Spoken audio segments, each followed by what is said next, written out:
She logged on late one evening, the quiet hum of her phone breaking the stillness of an ordinary night.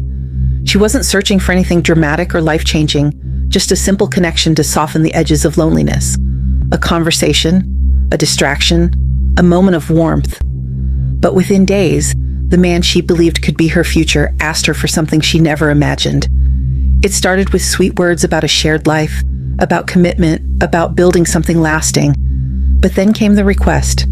A luxury car, bought in her name, for him. A gift, he said, for the beginning of their life together.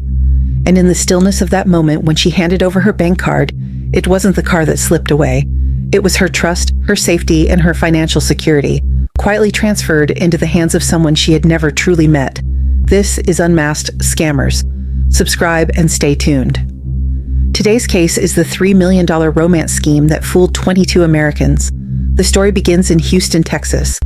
On the surface, it's a city known for opportunity, diversity, and growth. But beneath that, in quiet apartments and rented homes, Darlington, Akporugo, and Jasmin Sood were building something entirely different. Their operation wasn't violent, it wasn't loud.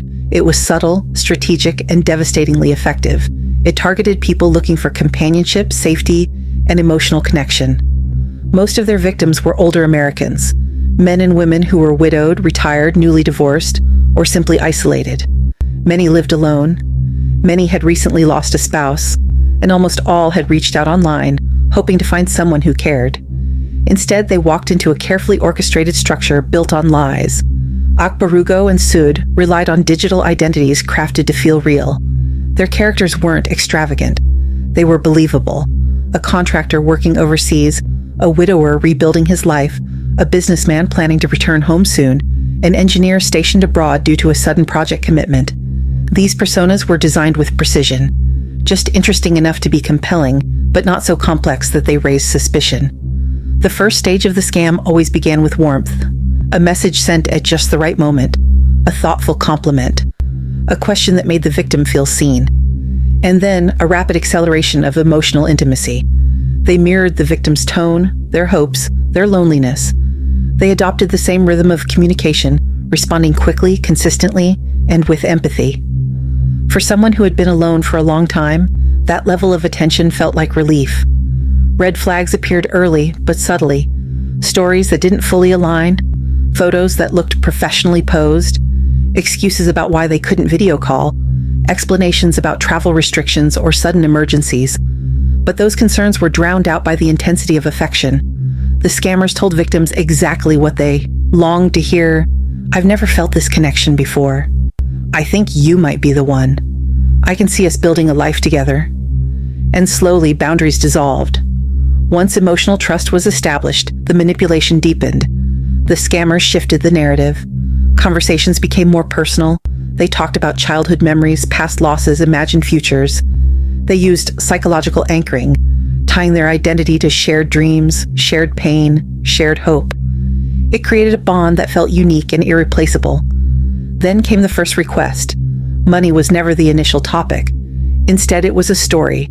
A delayed payment from an employer, an unexpected issue at customs, a business deal stuck due to paperwork.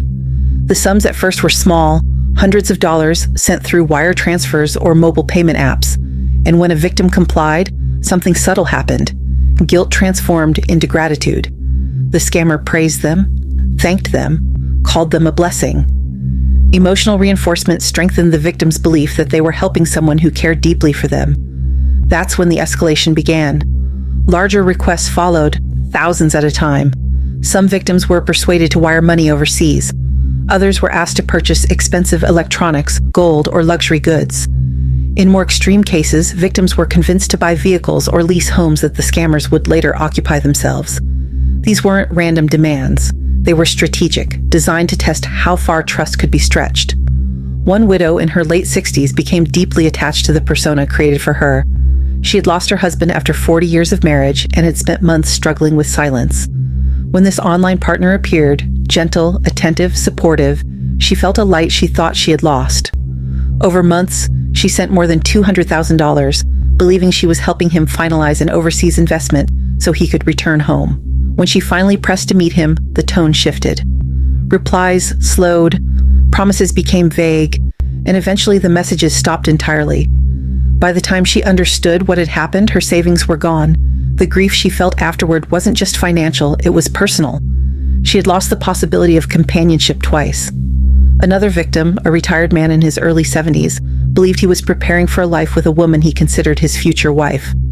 Over time, he was persuaded to buy a luxury car and rent a home for them to live in when she returned from a supposed business trip. When investigators later found the suspects driving the car and living in the house he paid for, the truth was undeniable. He described the discovery as a punch that didn't land on my body, it landed on my sense of reality. These stories weren't isolated. They were part of a coordinated pattern. Authorities became involved when financial institutions flagged unusual transfers from elderly customers. Reports filed with the Internet Crime Complaint Center showed similar details. The same excuses, the same stories, the same bank accounts, the same names behind the scenes. The U.S. Attorney's Office for the Southern District of Texas and Homeland Security Investigations began unraveling the operation. Bank records connected victims across multiple states. Fake companies tied to Sood surfaced in financial logs. IP traces pointed repeatedly to locations in Houston. Social media accounts linked to the scammers' personas showed overlapping metadata. A breakthrough arrived when one victim's wiring instructions matched deposits made into a shell company operated by Sood. Investigators began surveillance, tracking the suspect's movements. What they uncovered confirmed the depth of the operation. The luxury car bought by a victim. The rented home financed by another. Devices containing scripts used to communicate with future targets. Phones with messages detailing coordinated grooming techniques. Logs of funds moved through multiple accounts to obscure their origin. When the arrests happened, officers found evidence that the operation stretched across several years. The couple pleaded guilty to conspiracy and wire fraud. Sentencing reflected the severity of the crimes. Darlington Akporugo received 188 months, over 15 years, in federal prison. Jasmin Sood received 121 months, just over 10 years. Together, they were ordered to repay more than $3 million in restitution. Prosecutors emphasized that the pair preyed on vulnerability, exploiting hope as a tool for financial theft. This case offers powerful lessons. A real relationship never demands secrecy. It never requires rushed commitments. And it never asks for financial support from someone you haven't met. Romance scammers follow predictable patterns, sudden emotional intensity, explanations about why they can't meet, constant travel or work abroad, financial problems that appear out of nowhere, requests for money framed as temporary or urgent. If anyone you meet online asks for funds, even small amounts, pause. Verify. Talk to someone you trust. Slow down. Scammers rely on emotional momentum. Breaking that momentum often reveals the truth. If something feels wrong, trust your instincts. Save messages. Keep documentation. Report the situation to the Internet Crime Complaint Center or local law enforcement.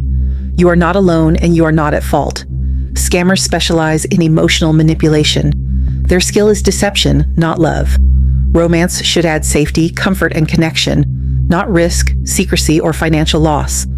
Awareness is protection. Patience is protection. And a single moment of hesitation can prevent a lifetime of regret. If you want more fraud investigations like this, subscribe to Unmasked Scammers. Stay aware.